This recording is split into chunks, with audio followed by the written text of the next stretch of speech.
Falou tudo, né? Cara, falou tudo. Não, mas assim, a Cláudio e Sandra, vocês aí responsáveis do Estância Pedro Brau Sobrinho, que foi um grande grupo, que teve um grande trabalho.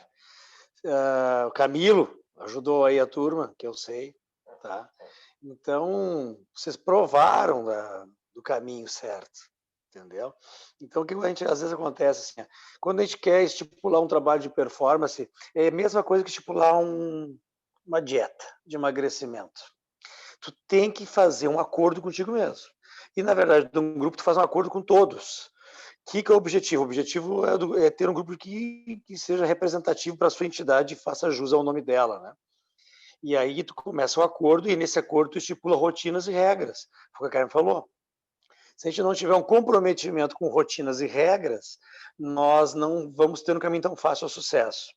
E o sucesso, ele se alcança com muito esforço, com muita dedicação. Pode ser um caminho prazeroso, pode ser um caminho cheio de angústias, né? Cheio de percalços, se a gente o tornar assim. Nesse momento, aí o líder é que realmente passa mais trabalho ou menos trabalho. Porque o que acontece? O líder tem que manter o grupo mobilizado, fazer com que todos entendam qual é o objetivo claro, e quanto mais pessoas ele conseguir manter focado naquele objetivo, mais perto do sucesso ele está. Às vezes tu desvirtua por um período longo, tu faz um macro ciclo aí, e tu acaba perdendo algumas concentrações, perdendo alguns pelo caminho, e então tu tem que ter um bom planejamento. E aí o planejamento geralmente parte do líder, do profissional que está à frente, ou dos gestores em si, né? E aí tu consegue estipular esses objetivos e alcançá-los através de estratégia. Tá? A Carmen falou tudo: disciplina, comprometimento, confiança, cumplicidade, motivação. Isso tudo é importante. Tudo faz parte, né, do processo. A principal motivação ela tem que ser intrínseca, tem que ser de dentro para fora, tem que ser do indivíduo. A motivação extrínseca é aquilo que a gente proporciona para cada um, como se fosse um prêmio, como se fosse um churrasco, né, como se fosse tentar chegar lá e fazer uma viagem de ônibus. Mas assim, a principal motivação é intrínseca. Ela tem que partir de dentro, cada um tem que ser despertado em cada bailarino, em cada componente do grupo, dentro do acordo inicial. Se a gente conseguir isso aí, cada vez mais tu consegue encaminhar para aquela trilha do sucesso, tá? Que é onde todos vão caminhar juntos, cada um no seu ritmo, cada um na sua velocidade, mas juntos. É mais ou menos isso aí. E não adianta, quando tu tem que tomar as rédeas para botar disciplina, tu tem que realmente te fazer valer, fazer entender. Um líder omisso não vai ter sucesso muito tempo. Isso com certeza acontece. Então, muitas vezes, isso desgasta um pouco quem está na frente, né? Não é tão fácil. Gladson, enquanto tu vai vendo aí, eu vou dar uma deixa. Pessoal que está nos assistindo, olha só, nós temos uma ata no final da nossa reunião, sempre, onde o Pedro assim pega todos os detalhes, só que hoje o Pedro precisa sair mais cedo, que é aniversário da Estela, então não faço muitas perguntas difíceis, tá, pessoal, para os guris. Mas eu vi, vou dar uma deixa aqui para o Pedro, eu vi os olhares da Aline para o Rian aqui a cada fala que esse casal faz. A Carmen fala do Marco, o Marco fala da Carmen, o Rian olha para a Aline e faz olhinho, a Aline olha para o Rian e faz olhinho. Olha só, bem interessante para constar na ata, viu, Pedro? Pode seguir aí, Gladson.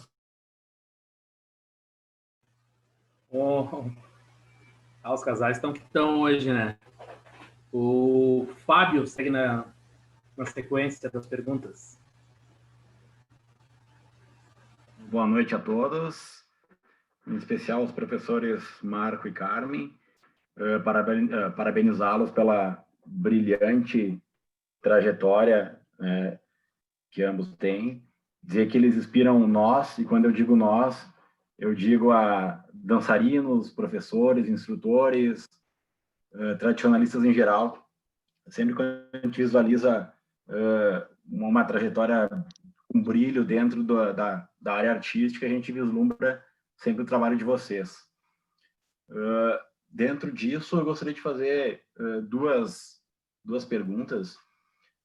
A gente sabe que para construir um trabalho, elaborar um trabalho, com sucesso, com brilho, com expressividade, a gente sabe que o trabalho ele é bastante árduo, né? E eu gostaria de que vocês, na visão de vocês, né, qual é o momento que vocês entendem como sendo mais importante na elaboração de um trabalho com expressividade, né? E em qual momento vocês vislumbram e visualizam que esse trabalho realmente vai ter o brilho que foi proposto, ou que foi traçado, né? Bom, o que eu posso dizer assim? Quando a gente pensa, quando a gente monta um trabalho, um projeto, o primeiro momento é a ideia, né? No primeiro momento tu tem a ideia e aí tu visualiza se ela é possível ou não, se ela é possível ser concretizada ou não. O segundo momento é tu passar isso para o grande grupo e ver a aceitação dele, ou se fazer convencer, tá? Então isso é uma possibilidade. E aí tu tem que ver como essa ideia no grupo vai sair conforme tu pensaste, como tu planejaste. Então, assim, como a gente trabalha com projeção folclórica e o Enarte, ele é um festival que ele tem certos ares de festival de folclore pelas fotografias que a gente cria, assim, e que são voltadas ao grande público, mas ele não deixa de ser um festival de dança tradicional gaúcha, tu acaba criando momentos. Então, a gente tem que fazer esses momentos darem certo através da indumentária, através do processo todo de coreografias que é um dos nortes desse festival, que é o Enarte, e fazer as danças também. Acontece que tudo pode começar bem e pode não terminar a contento, dependendo de como for a mobilização. Tá? Então, é uma arte. Vou ser bem sincero, assim, a gente tem que estar com uma pilha sempre sendo recarregada. Tu tem que estar sempre te recarregando e sempre acreditando e confiando e se fazendo acreditar naquele trabalho. Pode não ser o melhor trabalho.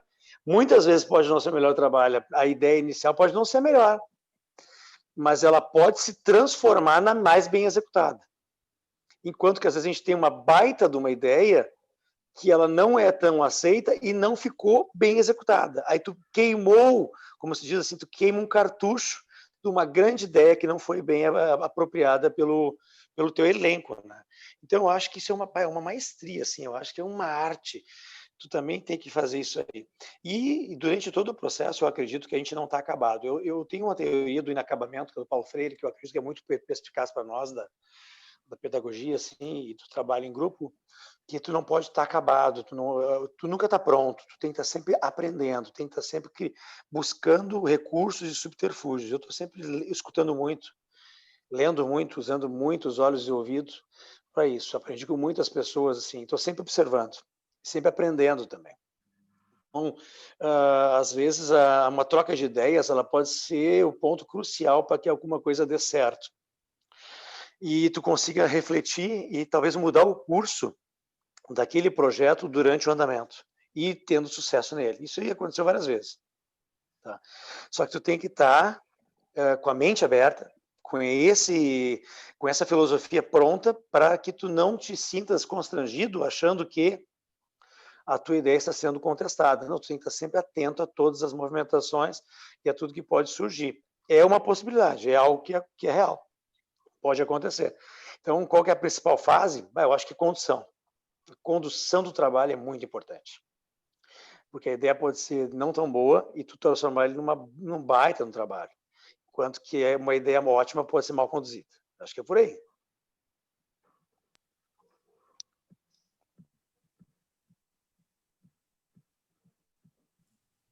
Acho que a galera espera sempre a Carmen, por isso que deu aquela paradinha assim, sabe? Ah, ok. Vai ser ela agora, vou fazer o chimarrão. Peraí.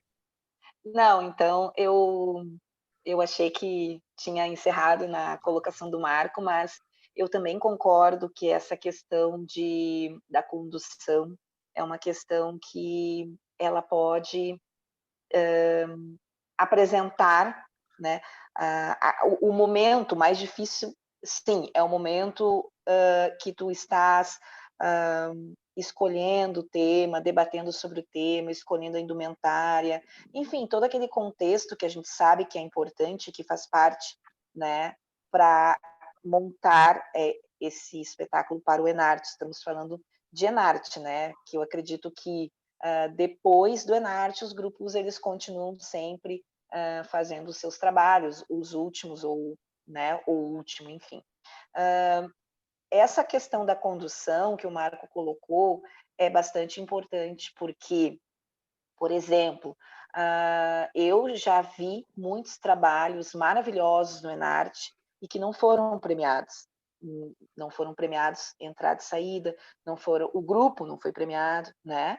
E já percebi também que teve grupos, eu falo de uma forma, quero que vocês entendam, grupos que eu e o Marco trabalhamos, né? Que acompanhamos essa construção dos temas, que apostaram muito naquele tema e que começou de uma forma e terminou de outra, né? Então, essa questão da condução também faz muito parte do líder saber filtrar as coisas, né? Do líder saber encaminhar. Olha, eu acho que para o Enarte tem coisas lá que a gente gostaria muito de fazer a nível, por exemplo, de entrada e de saída, e que não é permitido, né? Pelas regras que nós temos que obedecer, ou também pelo ginásio ser muito grande, tu ter que disponibilizar de recursos muito, né, maiores do que tu tem, às vezes, para colocar um telão, para colocar alguma coisa assim que chame a atenção.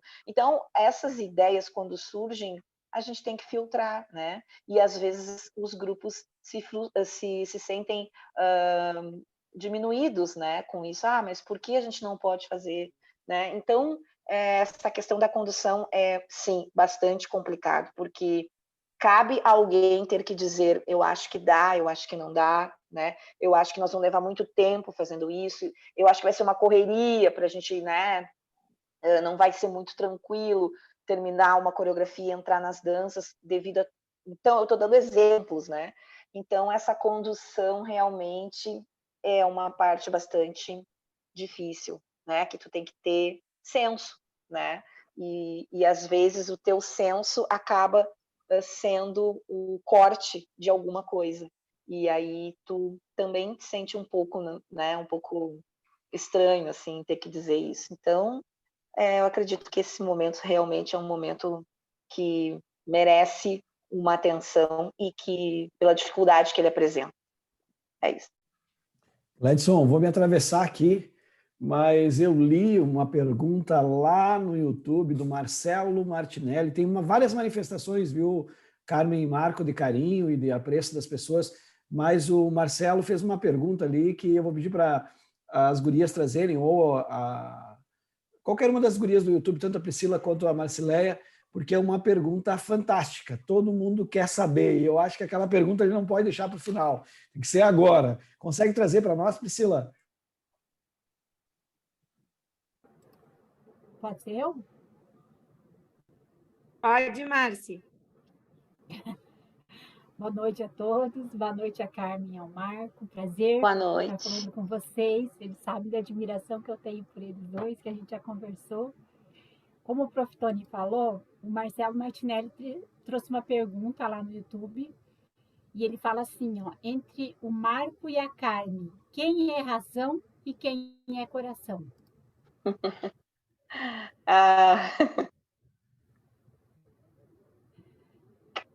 Difícil. Alguns vão dizer que eu sou o coração, mas acho que muitas vezes eu fui a razão. Fui. Ou sou. Mas eu sou muito manteiga também, derretida. Eu sou uma pessoa assim que eu sou muito transparente com as coisas que eu lido. Se eu gosto, eu gosto. Se eu não gosto, eu tento achar uma forma de mudar, né? Não sou pavio curto, não. Eu tenho muita paciência e exercito isso muito, né? mas eu sou muito coração, assim, eu tenho essa coisa de me apaixonar pelos grupos que eu já passei, eu já sofri muito com isso, porque tem essa questão de... eu já trabalhei em muitos lugares que eu fiquei por muitos anos, e quando a gente sai, esse desapego, se eu posso dizer assim, acho que desapego não é a palavra, mas esse desligar dói para mim, né? Então, porque a gente trabalha 10 anos numa casa, como a gente já trabalhou em alguns lugares, 7 anos, 5 anos, às vezes tu fica 1 ano, mas aquilo é tão intenso, né? Eu não gosto muito dessa palavra intenso, mas eu vou usar aqui no sentido de dizer que as pessoas te tratam tão bem, tu é tão bem recebido que tu te apaixona. Eu sou uma pessoa muito apaixonada pelo que eu faço, como eu disse lá no início. Eu gosto de estar envolvido nas indumentárias, sabe? Eu gosto de dar as minhas opiniões, eu gosto muito de prestar atenção na harmonia. Então, eu acho que muitas vezes eu sou coração, sim. Mas eu já tive que ser a razão da dupla. Acho que a gente divide um pouco isso. Não sei, fala aí, Marco. Eu ia dizer, agora é vez do Marco contar. Então tu é a razão. Ó, eu não disse que é difícil, é difícil. Eu sou o coração. Coração.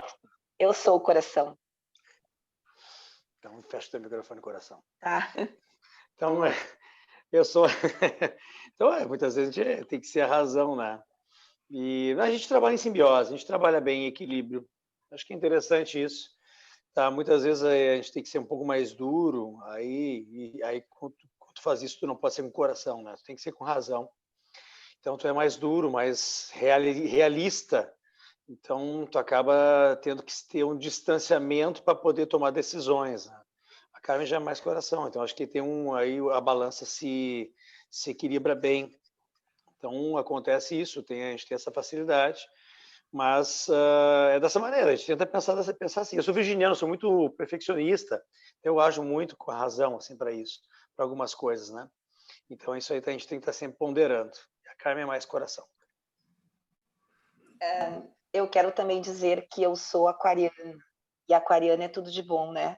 É aquele signo calmo, assim, que tem, né?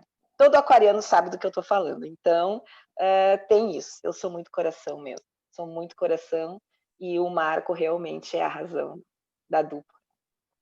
Respondido? Opa, claro. E muito bom ouvir vocês e ouvir a história, porque vocês mostram muito que vocês são uma dupla muito afinada como instrutores, e o casal é muito afinado em si, a gente consegue perceber isso nas redes sociais de vocês. Obrigada. Eu acho interessante cada vez que a Carmen fala, não reparem nos cachorros que eu estou na fazendinha, tá? Toda vez que a Carmen fala, a mulherada da sala se empodera, fica faceira, e sorri com ela falando. É isso Muito aí. massa isso. Pode seguir, Gladson, pode seguir.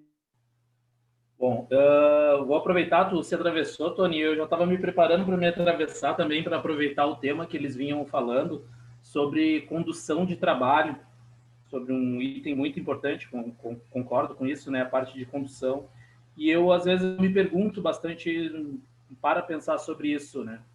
A condução, como vocês veem na condução do trabalho com os grupos, se ela tem que ser, às vezes, um pouco mais impositiva, a equipe de trabalho que lidera, instrutores, coordenação, ele tem que tomar a frente e definir mais essas coisas, como vocês pontuaram ali, ou sobre a abertura para poder se ter mais opiniões, como é que vocês veem essa questão?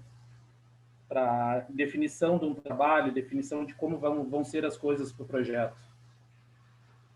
Sim, eu entendo a tua pergunta, e o que eu tenho para dizer a respeito disso é que a gente tem que, muitas vezes, decidir as coisas e pedir para que as pessoas te ajudem a fazer, ou seja, os coordenadores, né? Enfim, as pessoas que fazem parte do teu círculo de trabalho, né? Eu acho que muita democracia, às vezes, não dá certo, por experiências já.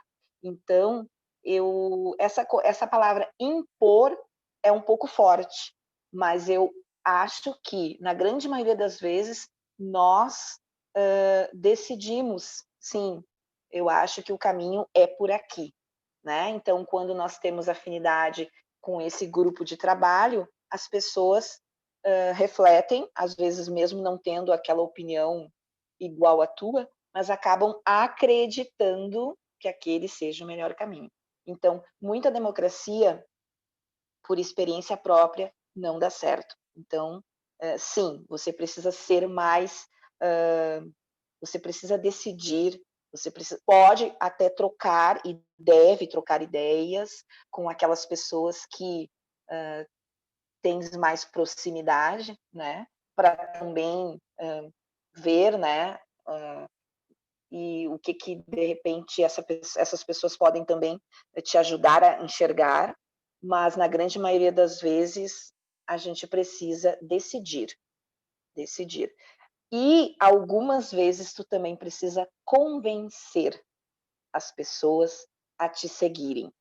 Por isso que eu falei lá no início, acreditar na liderança é muito importante, porque daí esse trabalho de convencimento tu não precisa fazer.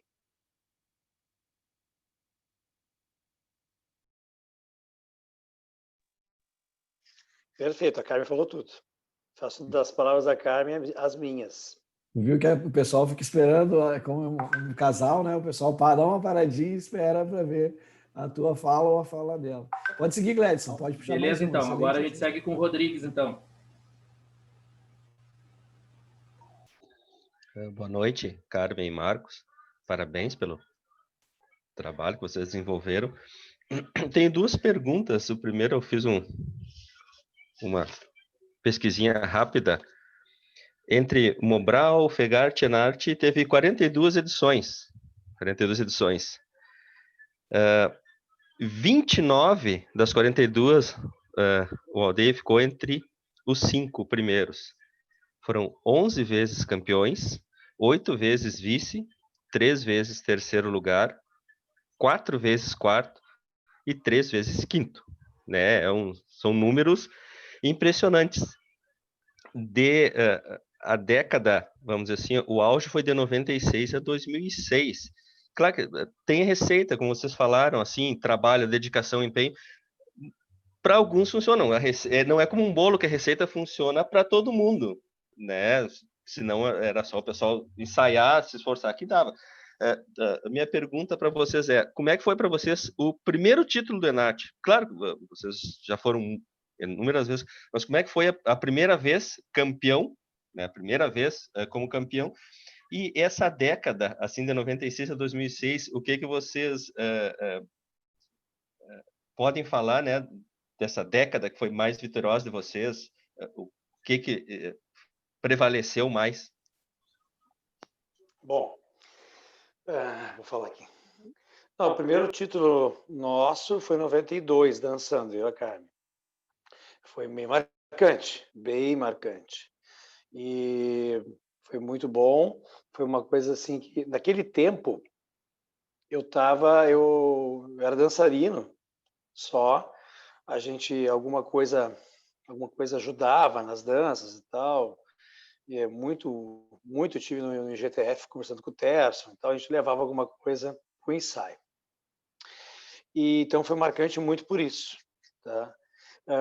96 falaste, 94 foi o primeiro ano meu como responsável do grupo.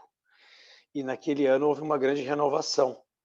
Então 6 pares saíram, subiram, vieram 6 juvenil e de fora. E aí foi o ano, foi o primeiro, 96 foi o primeiro ano, 94, desculpa, foi o primeiro ano, acho que começou a valer as danças do Caderno 9. Se não me engano aí, Roseira, Quatro Pás, Castanholas. E aí eu lembro que foi dançado naquele ano, foi montado para aquele ano já. E aí já foi grupo campeão. Eu consegui naquele primeiro ano nosso de trabalho mesmo como responsável oficial ser campeão. E aí a gente começou a se envolver mais também nas indumentárias. Então, aí de 96 para frente, houve um envolvimento cada vez mais intenso da gente no trabalho todo, nas indumentárias, no que se queria, tá? Então, assim, da era moderna, da era Fegarte, o primeiro grupo que ganhou sem estar com bombacha foi o Aldeia, foi em 96, deu Xiripá. Tá? Foi o primeiro grupo que ganhou sem estar usando bombacha. E foi uma coisa, eu não falo do Mobral porque eu desconheço alguns grupos ainda, como estavam vestidos no dia lá para poder te afirmar isso. Quase que aposto nisso, tá? Quase que aposto também no Mobral. Mas enfim, e aí a gente começou a interagir mais também com o indumentário, com o trabalho como um todo. E a gente começou também a coreografar. Então, quem não sabe, a gente também é ainda coreógrafo, né? Então, a gente fez algumas coreografias para alguns grupos e então, tu imagina como é que era dividir o teu trabalho com um grupo. Eu acho que o Bolinha não sei se o Bolinha coreografou durante os anos do campeonato do Juventude, acho que não. Sim, Marco, sim. Coreografei, instruí e dancei, que nem vocês. Tu sabe, então tu sabe muito bem, né, o Bolinha já é um exemplo, de como é difícil isso. Chega uma hora assim que tu, meu Deus, como é que eu vou dividir esse tempo aí? Parece que tu aperta de um lado e erra do outro, né? Tu não vem assim na tua cabeça a tua programação. Então a gente coreografou também, em 96 a gente coreografou, 96, 97 e 99. E aí nisso eu coreografava para meus grupos também. O Estância Serra e o Gil de Freitas foram grupos que a gente coreografou.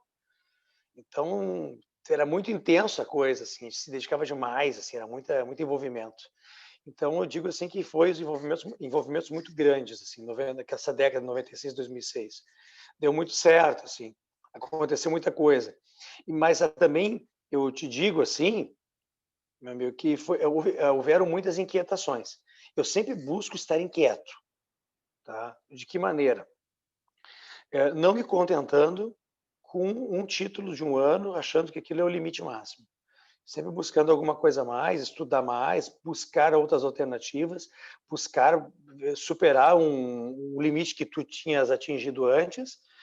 E nisso, em cima de muito estudo, muita dedicação, muita técnica de convencimento, de convencer as pessoas, que elas podem se convencer também automaticamente que já basta, que chegamos no limite, chegamos no topo. E tu tem que convencer que não.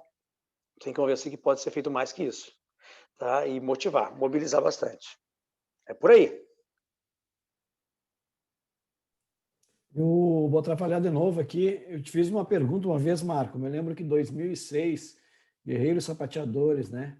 Cara, eu cheguei e perguntei para ti, assim, uma conversa informal, né? Como é que tu seria vencer de ti mesmo depois daquela proposta? Uma proposta que encantou, né? Vocês fizeram um trabalho que encantou todo mundo. Até hoje encanta, né?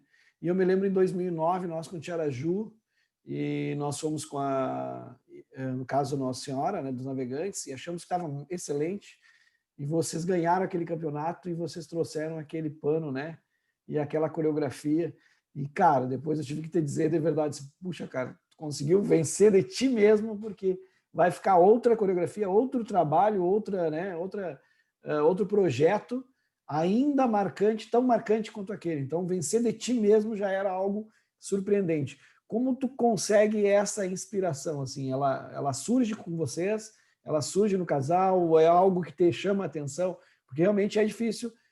Bom, tu lembra o Guerreiros Sapateadores, com certeza, dessa outra apresentação em 2009. Sim. Eu lembro desse fato nossa conversa. Bom, o que eu me norteio assim? Me norteio a buscar superar.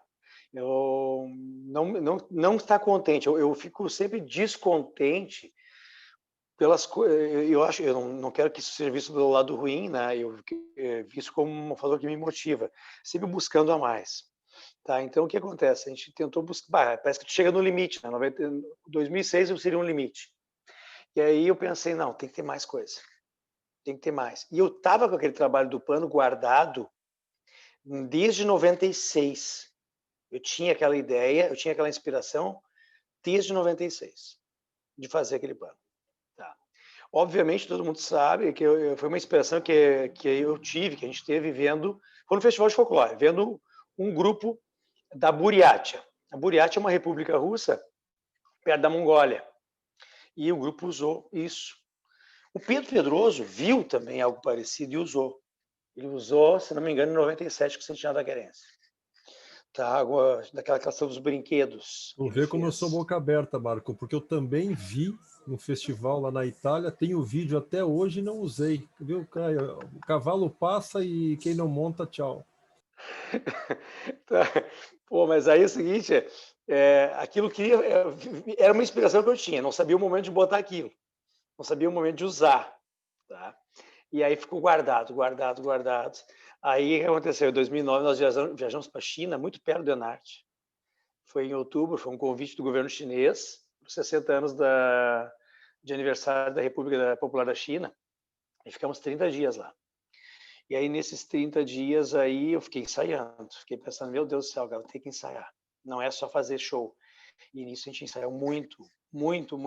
E nisso eu estava pensando no que ia fazer de roupa. A Carmen já tinha pensado. A Carmen já tinha pensado nas gurias, eu estava com os guris em aberto. Aí, não ia dar tempo de nada. Eu pensei, vou fazer uma bombacha. E aí eu estava parado, assim. Geralmente acontece no banho. Algumas inspirações, alguns insights que eu tenho no banho. E aí eu disse, não, fazer uma roupa branca. Aí, quando comentei com um ou outro, já vi que não gostaram, mas eu estava convicto que aquela ideia era boa. Eu não ia afrouxar. E não afrouxei. E azar, vai ser goela abaixo mesmo. Tá? E aí eu só liguei mandei um recado para a Vânia da Arvami, separa o tecido que eu vou ir aí. Aí foi o que a gente fez, e eu me lembro que eu entreguei aquela roupa no Enarte, cara. Só vi as caras torcidas. Quando eu ia entregando aquelas bombachas brancas lá, eles olhando, aquela camisa meia gema de ovo, meia amarelinha, assim. Eu disse, não tô nem aí, não quero nem saber de cada torcida, eu sei que vai dar certo. E aí, no final, ficou um bom efeito, sabe? Porque na minha cabeça eu tinha visualizado o efeito macro de tudo, né? Então não dava tempo para convencer tanta gente. E a questão da coreografia, tinha a música foi feita com maestria, muita maestria pelos compositores, tá? E aí envolveu o sentido daquele ano de viagem mesmo. E aí eu estava em contato com o coreógrafo, e eu me lembro que eu estava lá, eu e a Carmen, nós estávamos em Pequim, perto da Cidade Proibida, e eu vi uma mulher executando movimentos Tai Chi Chuan com leque, né, numa praça. E eu vi e filmei, olhei, filmei aquilo e mandei para a coreógrafa. Tá? Acho que está aberto teu aí. E aí mandei para a coreógrafa e aí eu disse, olha, uma inspiração. E aí aí vamos comprar os leques. Aí eu me lembro que eu comprei os leques todos em Xangai. Aí eu estava assim, esperando os leques e tinha uns 6 chineses lá no fundo da loja botando, colando lá, eu esperando. Aí eu fui fazer umas compras lá e eu vi um cara foi entregar de moto para nós. Aí trouxemos os leques. E aí, vamos fazer uma coisa alusiva ao que a gente veio trabalhar, veio viajar. E aí, quando voltamos, não tinha muito tempo para a coreografia de saída. Então, a coreografia não fez. Aí eu disse assim, pessoal, tem essa ideia, façam essa ideia é boa, essa ideia vai vender. E aí tinha uma música pronta já, aí a turma se encarregou de trabalhar, o grupo trabalhou, se esforçou muito na coreografia e deu certo, deu muito certo. E aí é tanto que a gente tinha certeza do efeito que ia dar. E eu lembro daquele Enarte, chegamos lá e eu lembro que mudou o meio, acho que aquelas caixas de som, elas estavam muito mais baixas que o normal, e eu estava na sexta-feira na abertura preocupado, o Clipano vai trancar na caixa de som, não vai segurar. E eu lembro que eu fui até conversar lá com o responsável, eu não me lembro quem era o diretor artístico daquele ano 2009, não lembro quem era, eu fui conversar lá em cima do palco com eles lá. Era o Belloni e o Ganso. Não, eu falei com outra. Não foi com o Belloni que eu... era das danças. Mas o diretor artístico, o de eventos, era outra pessoa. O vice-presidente artístico, tá certo, Marco. Certo, o vice artístico era outro, eu não lembro quem era, tá? E aí eu falei com ele assim, não tem como subir mais essas caixas de som do meio. Aí assim, não tem como, não. É impossível agora. Aí eu tivemos que fazer uma adaptação da onde o pano ia ser erguido para que ele batesse menos na caixa de som. E, graças a Deus, deu um bom efeito, né? Foi marcante aí, e o grupo foi estupendo, né, no abraçar a causa naquela reta final.